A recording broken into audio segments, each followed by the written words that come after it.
नमस्कार। मैं हेना प्रसून बहुत बहुत स्वागत करती हूँ आप सभी का अपने चैनल हेना प्रसून एस्ट्रोलॉजी में। ज्योतिष के इस नए कार्यक्रम में आप सभी का स्वागत करते हुए मुझे बहुत खुशी हो रही है। और आइए जानते हैं आज के नए कार्यक्रम में नया क्या है। तो देखिए, चंद्रमा पर हमारी बृहद चर्चा चल रही है। पिछले 3 वीडियोस में आपने देखा कि चंद्रमा हर भाव में अच्छे होते हैं। चंद्रमा सबसे अच्छे किन भावों में होते हैं, और हालांकि चंद्रमा हर भाव में अच्छे होते हैं, पर उसी में कमोबेश वो कौन से 3 भाव हैं जिनमें चंद्रमा उतना अनुकूल परिणाम नहीं देते।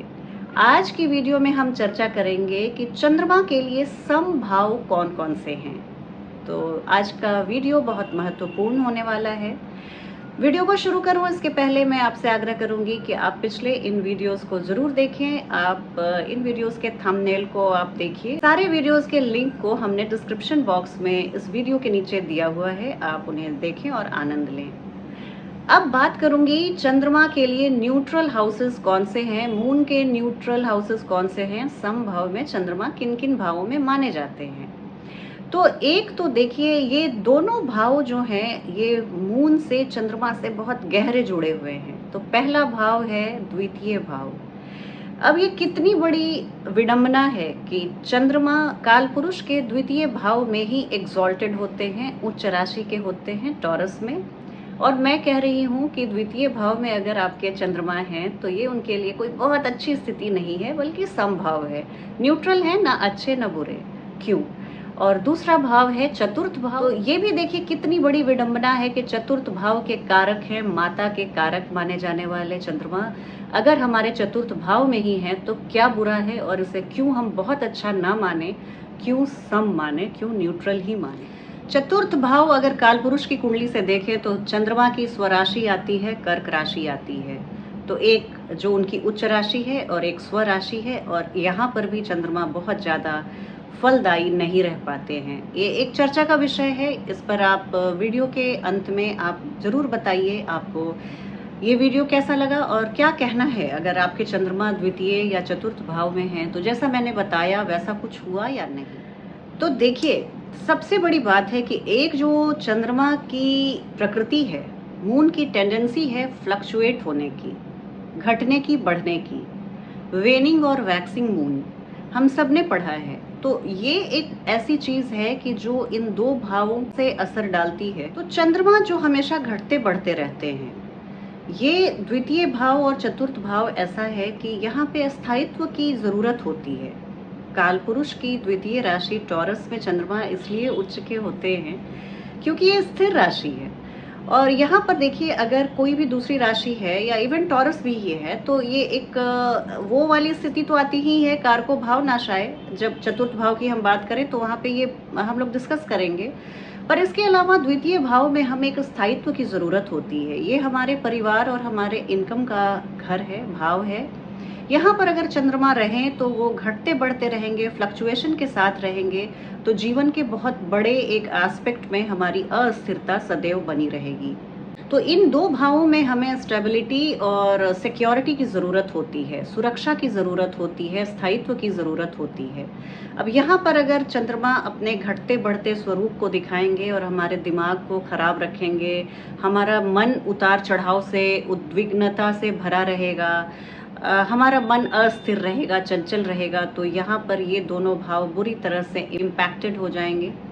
इन दोनों भावों में अगर आपके चंद्रमा है तो आप ओवरवर्क के शिकार हो सकते हैं। अत्यधिक काम करने की प्रवृत्ति रहती है आपको ये काम करना एक हमारे फिजिकल वेलबींग के लिए, हमारे रोटी कपड़ा मकान के लिए, हमारे स्टेटस, हमारे एक समाज में पद प्रतिष्ठा के लिए ज़रूरी है। ये हम इस बात से किसी को गुरेज नहीं है, इस बात से कोई दो मत नहीं रख सकता है। लेकिन अगर ये आपको ऑब्सेशन हो जाता है, ये नशा हो जाता है, आपको अत्यधिक काम करना, 99 के चक्कर में शामिल होना, पैसे से पैसा बनाना, तो यहाँ पर हो सकता है कि आपकी फिजिकल हेल्थ और फैमिली लाइफ बुरी तरह से प्रभावित हो जाए।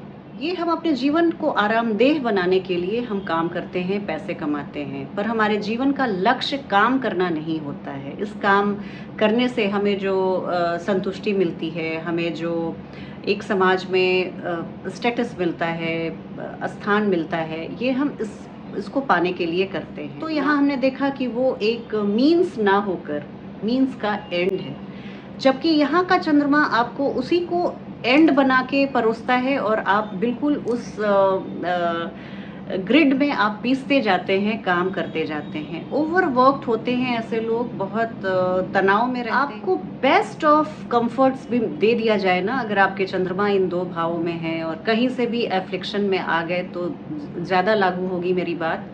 आपको बेस्ट ऑफ एवरीथिंग भी मिल जाए तो भी आपके जीवन में आराम की कमी रहती है, आप एक कंफर्ट की तलाश में आप हमेशा रहते हैं। आपके जीवन में सारी सुख सुविधाएं होते हुए भी आपको एक चैन नहीं मिलता, चैन की नींद नहीं सो पाते, इस तरह की कुछ स्थिति से आप 2-4 हो सकते हैं। अब यहाँ पर मैं एक बात और बोलूँगी, छठे घर के बारे में हमने पिछले वीडियो में भी थोड़ी सी चर्चा की थी। आज मैं फिर पुनः दोहरा दूँ कि 6th हाउस में मून के प्लेसमेंट को बिल्कुल ख़राब नहीं माना जाना चाहिए, क्योंकि ये हमारे शत्रु का भाव है, कॉन्फ्लिक्ट का भाव है, वाद विवाद का भाव है। और अगर यहाँ पर चंद्रमा है और आपका दिमाग इस तरफ चलता है तो आप अपनी कूटनीति से, अपने डिप्लोमेसी से, अपने दिमाग को चलाकर आप अपने शत्रुओं पर विजय पाते हैं। आपके विरोधी आपके सामने मत्था टेक देते हैं, आपके विरोधी आप पर कभी प्रबल नहीं हो सकते। एक बहुत ही सादे से शुभ ग्रह माने जाने वाले चंद्रमा 6ष्ठम भाव में आपको बहुत ग्रोथ देते हैं। उपचय भाव का हिस्सा है 6ष्ठम भाव, और यहाँ पर चंद्रमा आके आपके जीवन में लिक्विड कैश फ्लो और धन धान्य की बहुलता लाते हैं। बहुत कैलकुलेटिव, बहुत ग्राउंडेड बनाते हैं चंद्रमा 6ष्ठम भाव के। यहाँ पर आपको आगे बढ़ने के लिए साम दाम दंड भेद की रणनीति आपको बताते हैं और आपको जीवन में आगे बढ़ाते हैं। एक जो गड़बड़ हो सकती है 6ष्ठम भाव के चंद्रमा में, आपको रूटीन मैनेज करना मुश्किल हो सकता है। आप अपने जीवन को कभी भी समय सारणी से नहीं आप बांध सकते हैं। किसी भी रूटीन को फॉलो करने में आपको काफ़ी जद्दोजहद करनी पड़ती है। तो ये एक छोटी सी चर्चा थी, मून कहाँ पे समभाव में आ जाते हैं और कौन से 2 भाव उनके लिए न्यूट्रल प्लेसमेंट माने जाते हैं।